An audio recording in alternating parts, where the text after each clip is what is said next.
Toda economia de moeda fiduciária é baseada em uma mentira. Este é o Visão Libertária, sua fonte de informações descentralizadas e distribuídas. Às vezes, vale a pena dar um passo para trás para ter uma visão mais ampla das coisas, olhar além das notícias financeiras diárias do momento, deixar de se influenciar pelos altos e baixos de curto prazo do mercado, para assim descobrir o que realmente importa. Se fizermos isso, continuaremos a ver que estamos sob a hegemonia das moedas fiduciárias, da política e até mesmo das normas culturais e dos valores morais das pessoas.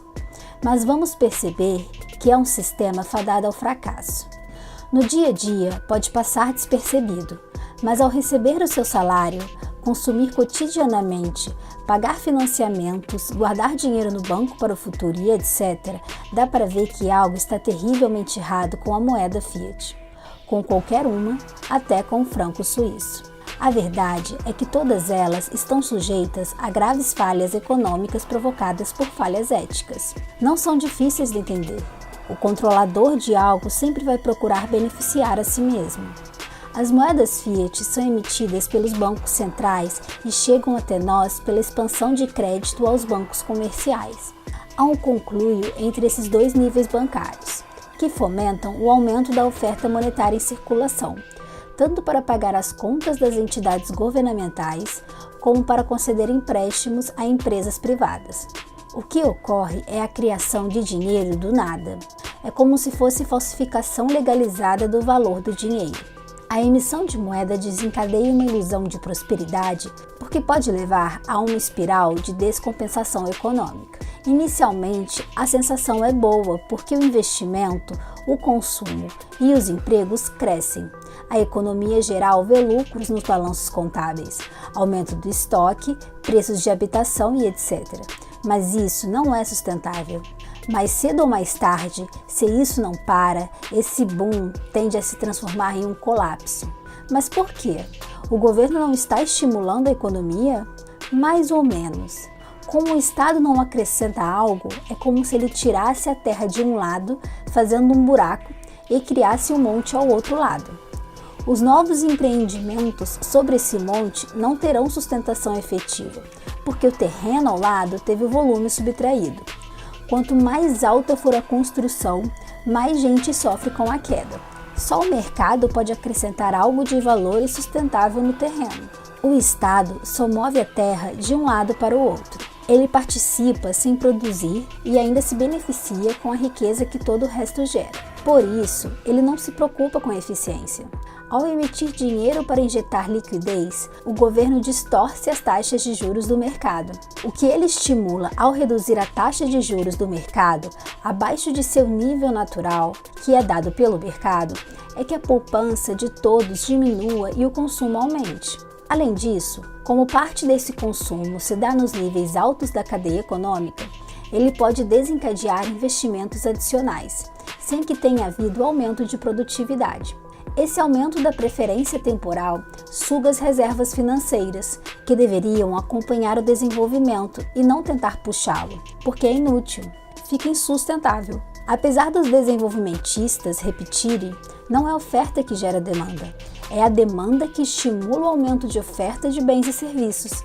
E todo mundo que tem uma empresa sabe que nunca se deve investir acima do necessário. Em algum momento, essa inflação dos números estoura e a coisa desaba. Pode ser por qualquer motivo. Bancos aumentando restrições para crédito, tomadores de empréstimo ficando inadimplentes, empresas alavancadas dando prejuízo ou uma instabilidade geopolítica. Para mitigar isso, os bancos centrais procuram reduzir as taxas básicas de juros e injetam mais crédito no sistema. Esse truque diminui o endurecimento da economia na maioria das vezes. E vem outro boom. Mas isso tem um preço. A maioria sofre com a perda ainda maior do poder de compra do dinheiro. A manipulação de moeda fiduciária não causa apenas crises econômicas. Isso aumenta a distância entre vencedores e perdedores, piorando a situação de quem já está ruim. Quem recebe primeiro um novo dinheiro se beneficia às custas de quem está no fim da cadeia comercial. Isso vai exatamente contra a retórica de transferência de riquezas para os mais pobres. No fim, o resultado de distorcer os fundamentos da moeda leva mais gente a níveis maiores de endividamento. Os governos tiram vantagem do domínio que têm sobre o crédito que injetam por meio dos bancos centrais. Como ele tem a máquina criadora de grana, ele pode financiar as extravagâncias de quem está nos cargos mais altos. O Estado cresce em volume e em poder sobre as pessoas. A relação nossa com ele é de soma zero. Como o Estado não produz sem ter destruído antes, quando ele cresce, o indivíduo diminui. O dinheiro estatal é a vitamina para que o monstro se torne cada vez mais forte. Essa verdade nunca é ensinada em escolas juvenis. Em muitos livros de economia das escolas mainstream de pensamento econômico, principalmente o keynesianismo, mostram isso como um mal necessário para estimular a economia. É se baseando nisso que os keynesianistas defendem que haja sempre um pouquinho de inflação. Mas o Estado é dose dependente e quando a dose fica grande, o remédio se torna um veneno. É como tentar evitar a ressaca continuando bêbado e tentar aliviar o alcoolismo articulando novas doses em vez de interromper. Se, por exemplo, os bancos centrais reduzem as taxas de juros a 0% e subscrevem os mercados de crédito, os problemas não serão resolvidos, eles ficarão ainda maiores. Mas como a sensação inicial é de aquecimento, as pessoas são iludidas sobre o que realmente está acontecendo e quando os preços de tudo começam a subir, basta culpar os empresários gananciosos. Não estamos falando apenas da recorrência de crises financeiras e econômicas. O economista austríaco Ludwig von Mises previu que o uso dos meios fiduciários destrói o mercado livre e a ordem social, ou o pouco que resta dela. Abre aspas. Seria um erro acreditar que a organização moderna de troca possa continuar a existir. Carrega o germe de sua própria destruição. O desenvolvimento do meio fiduciário deve necessariamente levar ao seu colapso. Fecha aspas. É difícil prever como o sistema financeiro, econômico e político global vão evoluir, principalmente com os problemas intrínsecos do sistema Fiat.